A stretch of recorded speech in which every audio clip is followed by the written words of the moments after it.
大家好，我哋係幸福加油站，一個由保良局幼稚園駐校社工服務成立，喺育兒路上與家長分享喜與憂嘅資訊平台。我哋會發放不同主題嘅育兒以及正向資訊，以提升家長育兒嘅信心同埋促進親子關係。今日我哋要講嘅主題係靜心寶藏齊來找。我哋希望借住5月、6月嘅父母親節時間，提醒家長要關懷自己，先至可以喺育兒路上行得更遠、更有力。根據首位研究自我關懷嘅心理學家，佢提出咗自我關懷有3個元素，包括係善待自己、普遍人性觀同埋靜觀。喺講善待自己之前，我都想問下家長，如果你喺教養子女上面覺得好大壓力，溝通成日都有衝突，你會同自己講啲乜嘢説話呢？我哋俾5秒時間自己諗一諗。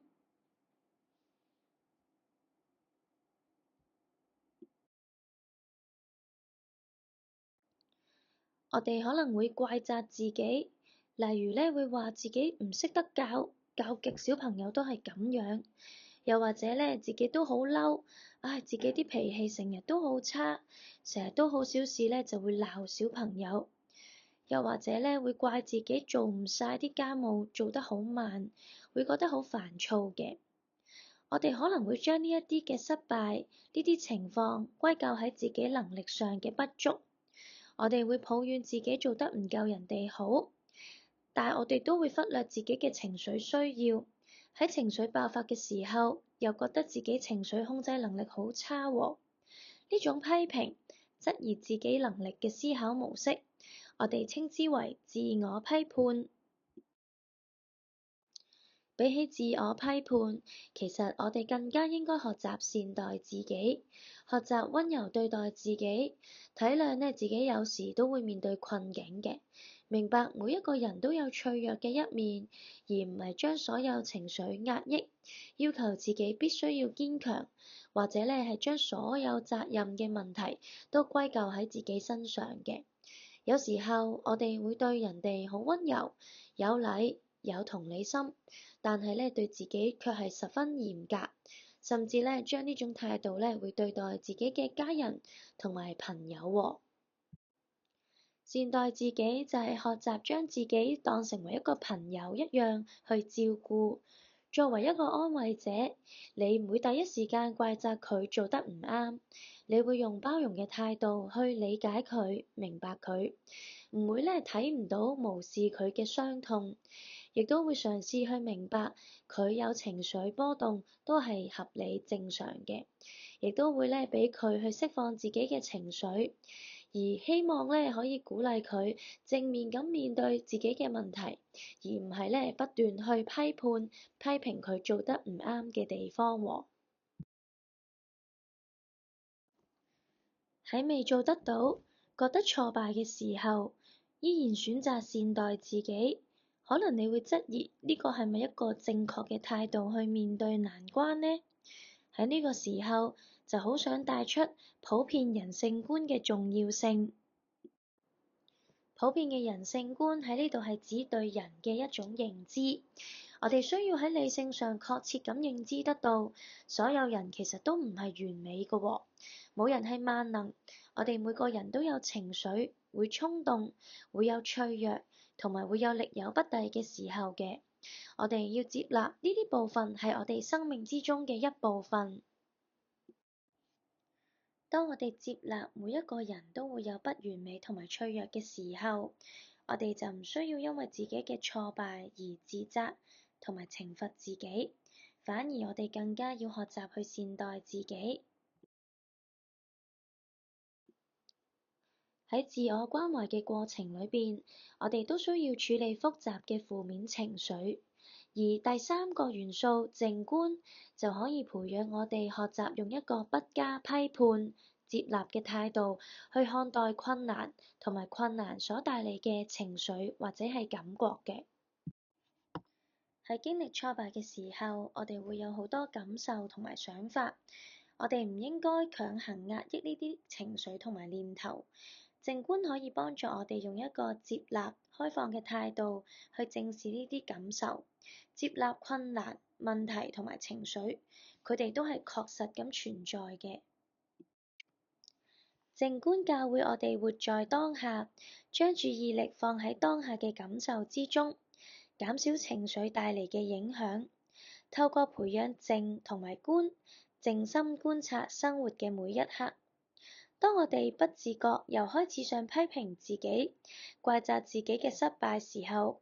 靜觀可以將我哋嘅心神帶返去當下嘅現實之中，讓我哋唔會陷入自我批判嘅漩渦裏邊，幫助我哋可以好好實踐自我關懷。而家我哋想邀請家長去試下一啲靜觀體驗活動喎。其實靜觀練習有好多唔同類型嘅，我哋一陣會有啲時間挑選咗一部分嘅練習同家長一齊做，甚至有啲練習家長都可以同小朋友一齊做㗎喎。而家我哋會做一個靜觀呼吸練習，請家長揾一個舒服嘅坐姿，挺直腰背，雙腳平放喺地面上。當一陣聽到叮一聲嘅時候，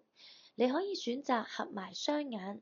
或者輕輕望住地上嘅一點嘅。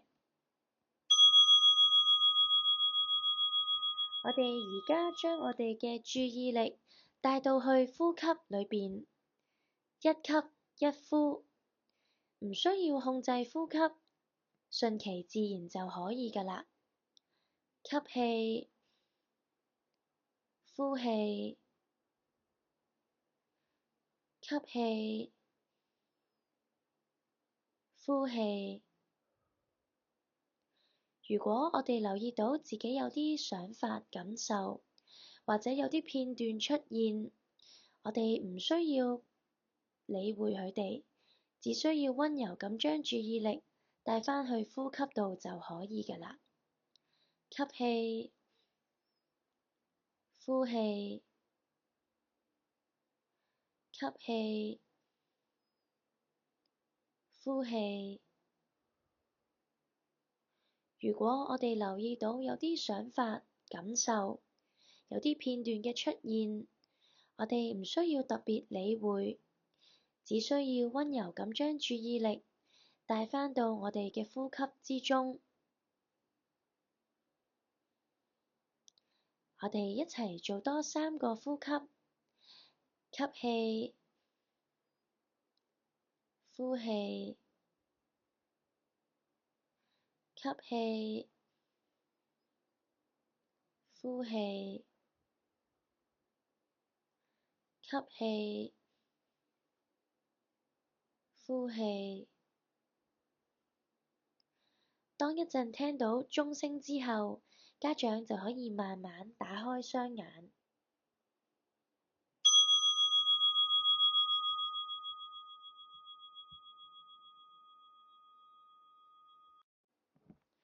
恆常進行呼吸練習，可以培養我哋覺察身心狀態嘅習慣，舒緩伴隨情緒而嚟嘅身體不適嘅，可以幫助我哋更加清晰咁運用頭腦去處理事情嘅喎。鼓勵家長每一日都可以花1至2分鐘嘅時間去做呢一個靜觀呼吸練習嘅。第二個想邀請家長嘗試嘅靜觀體驗活動，就係學習將靜觀融入生活之中喎。而家邀請家長試下停一停，望下四周圍嘅環境，邀請家長試下喺裏面揾5樣唔同嘅物件出嚟，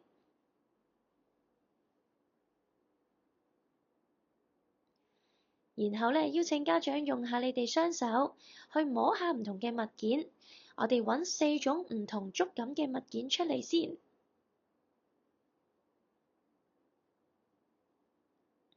然後我哋又試下聽下，我哋試下揾3種唔同遠近嘅聲音，一齊聽下。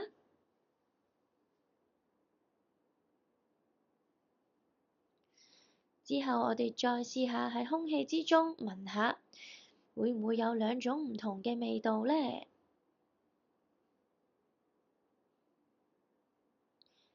最後呢，邀請家長，我哋試下吞一啖口水，睇下嘴巴裏頭有冇一啲氣味留低，或者呢感受一下口腔裡面嘅感覺㗎喎。鼓勵家長每一日都可以俾自己一啲時間，問自己呢啲問題，幫助我哋呢學習留意每一日嘅每個當下，培養當下嘅專注同埋覺察，將佢融入喺生活之中。喺介紹完家長嘅靜觀練習之後，其實小朋友都可以做靜觀練習嘅。跟住落嚟就會講下小朋友做靜觀練習嘅好處，同埋有啲乜嘢練習佢哋可以做嘅。小朋友做靜觀都有唔同嘅好處，例如可以改善情緒同埋行為管理，減少焦慮嘅情緒同埋負面嘅行為。另外都可以幫助小朋友去應對壓力同埋建立抗逆力。最後亦都可以幫佢哋改善專注力、自我管理、對於課堂嘅投入同埋尊重別人等等。第一個練習，靜觀食物。家長可以揾一條香蕉，或者屋企有嘅任何一樣水果或者食物，等小朋友用五感慢慢去感受，俾佢哋去觀察一下呢樣食物嘅外形、顏色，聞下佢有冇氣味，用隻手摸下佢嘅質感，跟住聽下呢一樣食物會唔會發出聲音，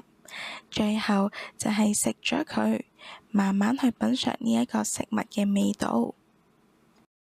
第二個練習，將壞情緒講出去。家長可以同小朋友一齊做嘅。小朋友啊，你今日有冇覺得有啲唔開心，或者有啲嬲呢？如果有嘅話，咁就擺出一個唔開心或者好嬲嘅樣出嚟。之後，我哋再深深咁吸一啖氣，將呢啲壞嘅感覺全部吐晒出去。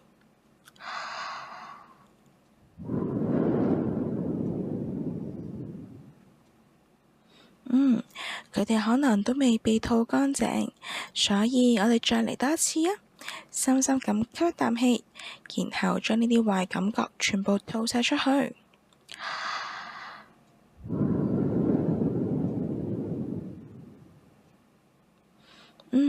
好似仲有少少呢一啲壞感覺未吐晒出去喎。咁我哋嚟得最後一次，再深深咁吸一啖氣，然後將佢全部吐乾淨。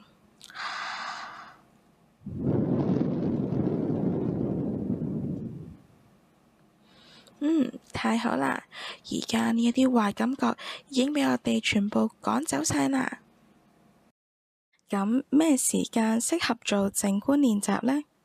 其實可以好多變，例如瞓覺之前、瞓醒之後、搭緊車嘅途中、飯前、飯後，或者係任何時間，只要你想做，咁就可以做㗎啦。不過做靜觀練習都有啲注意事項。靜觀練習唔係適合所有人做嘅，例如有一啲經歷過嚴重心理創傷或者有思覺失調嘅人，如果佢哋想做靜觀練習，就要有專業人士從旁指導。另外，我哋做靜觀練習嘅時候，都可以選擇一啲比較寧靜嘅環境，咁樣可以幫助我哋更加仔細咁覺察我哋嘅身心狀態同埋四周圍嘅事物。希望家長同埋小朋友做完靜觀練習之後，都可以帶住一個不批判嘅心，一齊專注當下，尋找靜心寶藏。邀請家長 scan QR code 填寫問卷，完成問卷之後，我哋會送上一份小禮物，鼓勵家長學習自我關懷。多謝各位家長收睇我哋幸福加油站嘅短片。如果家長喺照顧小朋友上邊有咩疑難，歡迎同我哋駐校社工一齊傾下㗎。拜拜。